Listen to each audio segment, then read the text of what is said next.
He was born with the most useless magic in the world, light. They called it a failure attribute with zero attack power. Bullied, ignored, and laughed at, even the girl he once cared for walked away. Years later, she returns, not as a friend, but as a proud member of an elite A-rank party. Now, they suddenly need him to get an artifact from the deadliest dungeon ever discovered. The failure they once cast aside has become their only hope. But what happens when that same girl comes back with a smile hiding secrets, and a betrayal sharper than any blade? This isn't a heartfelt reunion. It's a trap, and he's the light they plan to sacrifice. Welcome to the channel. In today's video, we're diving into the tale of Light, an useless boy betrayed by crush for hero, but what happens next?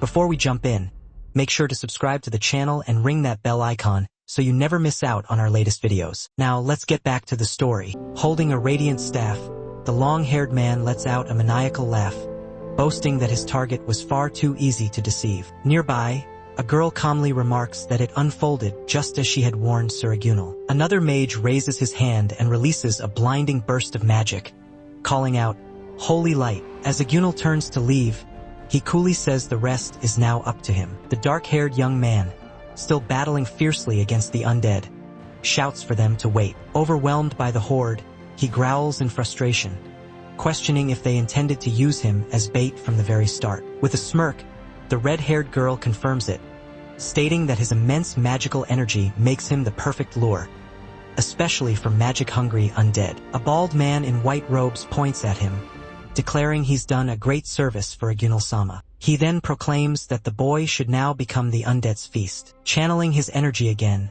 the young man casts another wave of holy light, standing his ground alone. Meanwhile, the others begin to retreat without a second glance. Someone mutters about Light, the one wielding the wrong attribute, light magic. Realizing what's happening, Light exclaims in shock, urging them to wait. As he casts his holy light spell once more, he grimly notes he's nearing his limit. Light cries out, realizing he's in critical danger. It's revealed that the Lich King possesses an SS-class artifact, the Lich King's Staff. Before a glowing red crystal structure, Agunal stands still, his face shadowed with concern. He reassures the group, saying it'll be fine. They'll do their best to protect him. The crystal pulses with red energy as power begins to radiate from within. Light slowly reaches out and begins to lift it. With the staff now in hand, he rises, facing a swarm of skeletal undead converging around the crystal. He gasps in disbelief, letting out a startled. Gripping the staff tightly, he prepares to confront the undead. Behind him, a massive presence looms, a towering undead wrapped in dense, ominous aura. It becomes clear that the Lich King has awakened. Without hesitation, Light takes off at full speed, clutching the staff tightly. Agunal calls out to him, shouting, "Light Kuin!" He urges Light to pass the staff to him, promising to defeat the Lich. Trusting him, Light throws the staff forward, desperate to be rescued. Agunal catches the staff mid-air. As Light watches, he feels a wave of relief, thinking salvation has finally arrived. Agunal echoes the thought, saying this will save them now that the staff is his. The girl smiles brightly and cheers, "We did it, Agunal-sama!" Light blinks, confused, muttering a surprised, "Huh!" Agunal turns to him with a calm stare and offers a cold thanks for the good work. Light's eyes widen in disbelief as a chilling realization dawns. He's been betrayed. In a flash, he releases a massive wave of holy light, striking back at the advancing skeletal army. Exhausted and breathless, Light continues casting holy light in desperation, trying to hold back the overwhelming tide of skeletal figures. He casts it again and again, but it's a losing battle. Though his magic carries the holy light attribute, it lacks the effectiveness needed. It's the wrong match for the undead. No matter how experienced he becomes, light magic alone has no offensive power. He pants heavily, muttering in disbelief that this is truly happening. For someone like him, a bottom-tier adventurer, to be handpicked by the elite A-rank party Zulpar Silver it had seemed like a dream. Memories flash in his mind of the girl once begging for his help. Grimacing, he casts holy light once more and bitterly reflects that if he had only known sooner, if he had understood how things truly worked. He curses himself. Damn. The truth pierces through him. Agunal, Saya, and Father Cuts. All of them betrayed him. The realization is cruel and clear, They never needed him, only his magic. But even if that's the case, it doesn't justify sacrificing him like fodder for the undead. With blood dripping down his chin, he clutches his chest and vows with fiery determination. He will survive this. No matter how much pain he endures, no matter how deep the betrayal cuts, he will live. Wounded and staggering, Light keeps fighting alone. Skeletal arms wrap around him, dragging him down as he screams in agony. He coughs up blood, barely holding himself together. Yet even through the pain, he clings to his rage, remembering the faces of those who abandoned him. He grits his teeth, insisting to himself that he cannot afford to fall here. Wheezing, he whispers that he must survive. He casts holy light again, but suddenly his magic sputters. An error flashes in his interface. Behind him, the status screen materializes. Standing now before the Lich King, Light sees a glowing message. He has reached the upper limit of the light attribute. He stares, stunned. What? A second notification follows. Light attribute evolution achieved. The system prompts, will you evolve Light to Ray? Eyes wide in disbelief, Light breathes out, evolve? In this world, people are divided into two main kinds. There are the warrior types, those who fight with swords, bows, or spears. And then there are the mages, those who harness magic to conjure flames, summon water, or heal wounds. Another essential concept is attributes, but these are believed to be bestowed by the gods themselves. 7 years ago, during the National Attribute Test, everything changed. On that fateful day, Saya was granted the fire attribute. Standing outside the Grand Cathedral, Light told her, "Fire is really strong, Saya." Saya smiled, replying that she actually hoped for wind.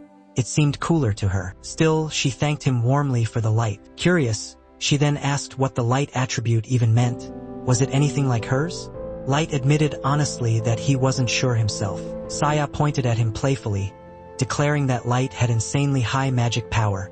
He was truly something special. She called him the star of the orphanage and said they should become adventurers together someday. Just then, the priest instructed the children who had completed their tests to return home. As she turned to leave, Saya looked back and wished Light good luck with a smile. He waved silently, watching her go. Every year, a nationwide attribute test is held for children who turn 10, where priests relay the will of the gods and determine each child's magical path. Most mage-type children receive one of the 4 standard attributes: fire, earth, water, or wind. Sometimes, though, a rare attribute is revealed. Inside the cathedral, Saya stood in the center of swirling flames, excitedly wondering what attribute she would receive. From behind, Light called out to her, saying they should go through the ceremony together. The priest announced the next child's turn. Wearing flowing white robes, the priest gestured toward Light, beckoning him forward. Cradling a radiant orb, the priest's voice rang out. Light's attribute was light. Light blinks in confusion, letting out a soft, "Huh," before asking, "What even is light?" Doubt lingers in his voice as he questions whether this attribute was truly granted by the gods. With a calm but firm tone, the priest confirms it, reminding him that the gods do not make mistakes. Still overwhelmed, Light protests, saying that light doesn't seem like a strong attribute at all. The priest in white robes narrows his gaze, asking pointedly if Light is dissatisfied with the gift bestowed upon him. Tears begin to well in Light's eyes as he cries out, saying he just wants to become an adventurer. The priest sighs and explains gently that light magic lacks offensive capabilities.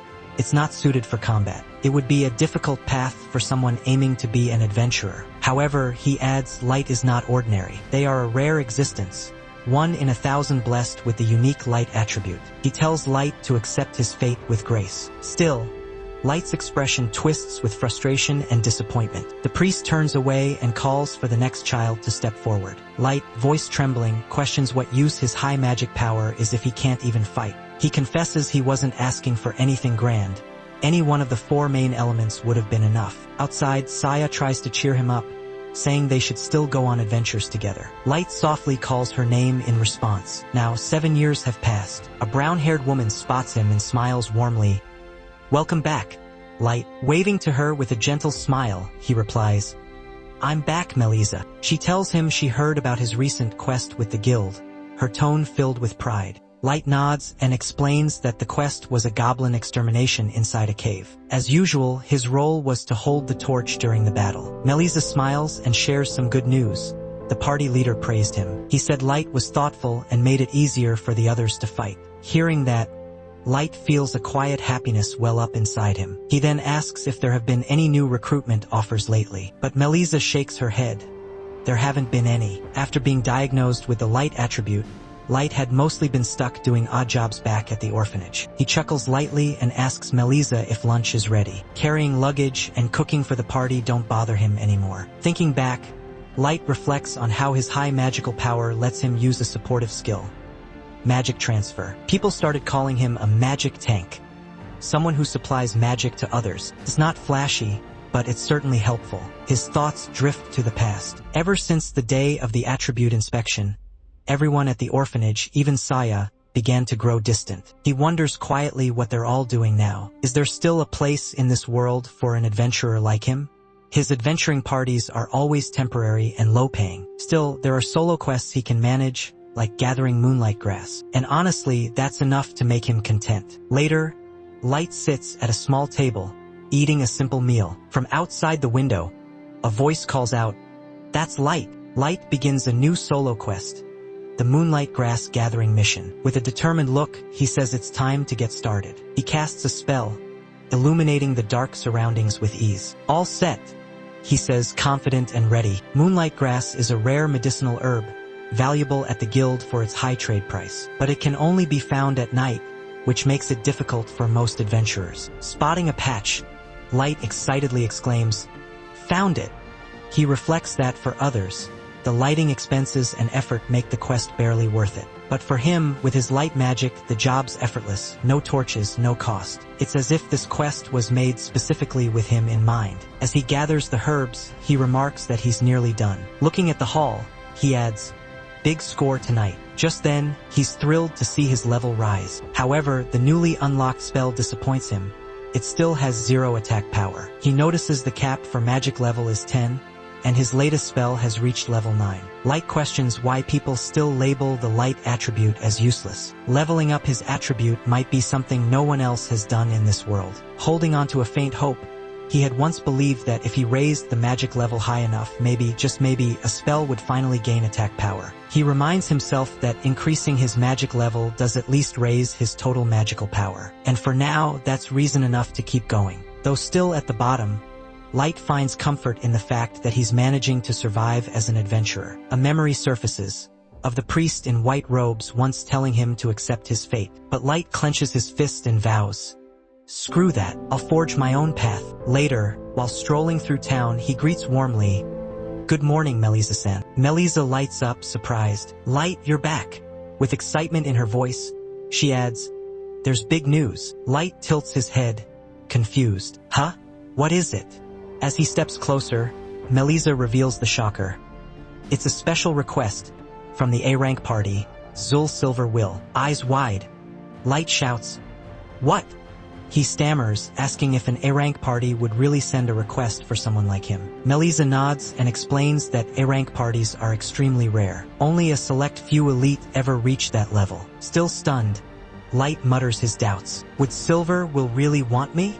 He reminds her he's just a D-rank adventurer recently promoted at that. Melisa smiles and clarifies that it's because of his promotion the request came. Silver Will noticed him, and what they're really looking for is someone with high magic power. Light concludes that Silver Will likely plans to use him as a mana tank. With a grand mage among their ranks, they'd need someone who can supply consistent magical power, and that's exactly what he offers. Melisa reassures him, saying he's the only one gaining this kind of recognition lately. Reflecting on his abilities, Light admits he does have confidence in his magical reserves. Still unsure, he asks, "Do they really think I'm worth that much?" Melisa nods. Yes, they really do. But doubts creep in. Light wonders if he can truly keep pace with an A-rank party. Melisa responds with facts. His survival rate and quest completion rate are among the highest, and the request is based on that solid reputation. Light acknowledges the weight of an A-rank offer. He knows such a request means high-level dungeons and extreme risks. Thinking it through, he tells himself he's no longer a beginner, but blindly accepting such a request might be too reckless. As he's about to make his decision, a woman walks into the scene. Turning to Melisa, Light says he's going to cancel the request. Before the words fully settle, a voice questions his decision. The woman suddenly hugs him and exclaims, "Let's go together." Caught off guard, Light pulls back and asks who she is. She stares at him, hurt, and asks, "Did you really forget me? That's awful." Completely confused by the sudden turn, Light stammers and tells Melisa, "It's not what you think." Light looks at the girl and says, "Hey, who are you?" She giggles and replies that Light hasn't changed one bit. With a cheerful laugh, she reveals herself. "It's me." Memories begin to stir in Light's mind. He gasps, "Saya?" She nods, confirming that he's right. She reminds him that the last time they met was during the attribute test. After that, they drifted apart and she left the orphanage soon after. It's been 5 years since then. Saya smiles warmly and says, "We finally meet again, Light." Light responds gently, "Yeah, it's been a while," but he quickly asks, "Why are you here?" A voice interjects, answering that they are the clients. They turn toward the man who spoke. The blonde man steps forward, greeting Light with a calm smile. He introduces himself as the leader of Silver Will. His name is Agunal. Light reacts with wide eyes and a stunned, "Huh!" Realization dawns. Agunal isn't just anyone. He holds the prestigious title above Archmage, the highest rank among sages, the great sage Agunal. In awe, Light shouts, "Sir Agunal!" Agunal lets out a laugh and tells him, "Just Agunal is fine. It's really not a big deal." Panicking, Light quickly protests, "No way!" Memories from the past rush through Light's mind. He recalls how he once drew strength from a mage known for having a failure attribute. That mage was none other than Agunal. Originally, Agunal possessed the rare and difficult Null attribute. While it allowed him to wield fire, earth, wind, and water magic freely, it came with the drawback of an extremely slow growth rate. Even with hard-earned levels, the rise in magic power was barely noticeable. No matter how much effort they poured in, a null attribute user could never match a regular mage. Despite all odds, Agunal didn't give up. He entered the magic tower, backed by his own wealth, and devoted himself to relentless research. Eventually, he developed a revolutionary method for instant magic power recovery. Thanks to his efforts, he maxed out the null attribute, becoming the only person in the world capable of using all attributes. Back when Light was on the verge of breaking, it was Agunal's story, filled with perseverance and brilliance, that gave him hope and pushed him forward. Now, facing that very legend, Light feels overwhelmed. With a flustered expression, he says, "There's no way I can just call you that." Agunal grins and suggests, "Then at least drop this Sama." He shifts the topic and asks Light if he'll accept the request. Still processing it all, Light responds, "What do you mean?" Saya excitedly announces that it's about his recruitment. Surprised, Light asks her to hold on, then questions whether she's part of the party too. Nodding, Saya confirms it's the A-rank party. She flashes an A-rank badge from the valley, leaving Light stunned. She humbly says it's all thanks to Agunal. But Agunal smiles and replies it's due to Saya's own strength. The two begin exchanging glances and words like a couple, while Light stands silently, watching them with a pained expression. He quietly notes to himself how much Saya has grown, how she's already stepped into a world far beyond his reach. Memories flood back, how he once wished to stay by her side, but now he understands what shattered love truly feels like. Just then, a familiar voice interrupts him. The priest suddenly appears and says, "So that's what broken love looks like. How pitiful." Startled, Light jumps, asking what the priest is even doing here. The priest calmly reveals that he's also a member of Silver Will. Saya confirms it with a smile. She shares that she quit the orphanage and returned to life as an adventurer. Agunal adds that he, too, left the orphanage to return to the field. The moment triggers a bitter memory. The very same priest once dismissed him as a useless, failed attribute user. Now they all stand before him requesting his help. The priest asks sincerely if Light would lend them his strength. But deep inside, Light senses a warning echoing through his heart, telling him to reject the offer. Still, the priest earnestly pleads, "We truly need you." Saya steps closer and softly asks if he remembers their childhood promise. Her gentle gaze reaches him, and in that moment, Light recalls the day they swore to become adventurers together. That promise. He looks at her and quietly answers, "Yeah, I remember. Let's go together." Stepping into the darkness, the group enters the resting place of the Lich King. Light's voice trembles as he mutters that he knew this place was too dangerous.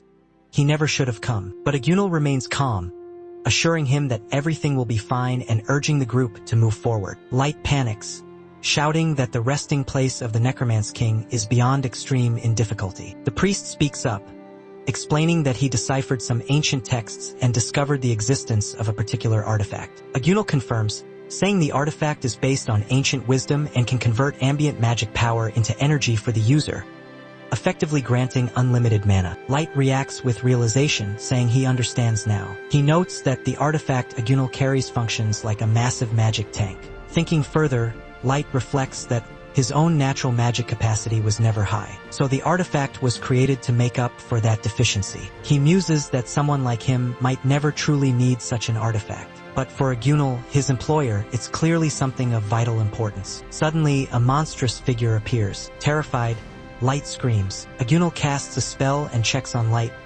telling him not to drift too far from the formation. Light answers shakily, "Why yes, in this party, there are no warrior-type frontliners." Instead, Agunal and Saya handle the front, while the priest stays at the rear. Light remains in the middle, tasked with lighting the path. It's a party setup that would normally seem unconventional, maybe even impractical. As monsters approach, Saya chants and unleashes a blazing attack, vowing to burn them all. Agunal follows with a thunderous spell, Thunderbolt. Saya casts again, this time, Elder Fire. Watching their fluid coordination and overwhelming strength, Light is left in awe. This is what it means to be an A-rank party. They handle deadly threats with ease. The priest quietly comments that this team represents the strongest combat force. He then points out something that seems to cut through Light's thoughts. They could have easily hired a warrior instead of Light, or simply brought a high-end magic tool to light the way. Then he asks bluntly, "Is that what you're thinking, Light?"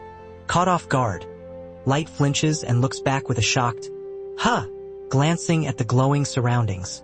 The priest asks if it's Light's magic lighting. He then remarks on the nature of the dungeon, noting it's infamously known as a magic-eating dungeon. He warns that monsters here often rely on possession-type attacks, and that makes things especially difficult for warriors who lack magic resistance. He adds that magicless warriors would only be a burden in a place like this. Light responds with a small "ah," realizing the implication. He now understands this dungeon requires his light magic. The priest affirms it, explaining that without Light's lighting magic, they wouldn't have made it this far. Their ability to push through and fight effectively hinges on his light guiding the way. Reflecting quietly, Light realizes he's managed to strengthen his magic without letting it decay. And now it's actually supporting an A-rank party. The once called failure attribute is finally proving itself. The thought fills Light with quiet happiness. Agunal then announces that they've cleared out most of the nearby undead and should rest for the night. Saya sighs, admitting that she's exhausted. Agunal praises her,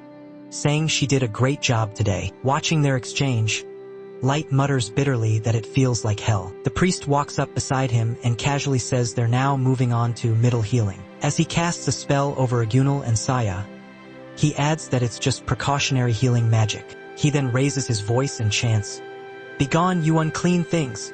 Agunal nods, explaining that turn undead should also purify the surrounding area, ensuring a safe and clean space for them to rest. Light looks around the dark, eerie space and wonders if there's anything he can do right now. He quietly activates his skill, Sanctuary. A soft, radiant light spreads across the area, bathing it in a calming glow. Seeing the magic unfold, Agunal reacts in awe, softly saying, "Wow!" Light explains that as long as Sanctuary is active, monsters will struggle to approach them. Agunal smiles warmly and says he's truly glad that Light is here. Saya joins in, expressing her gratitude.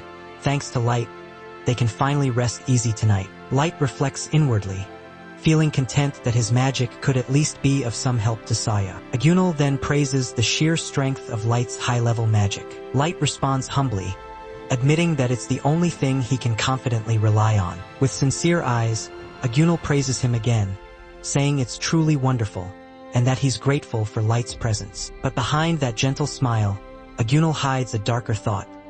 He silently considers Light as nothing more than a sacrificial lamb. Meanwhile, Light continues to smile, unaware of the hidden intentions surrounding him, simply happy to be praised and recognized, even if just for his magic.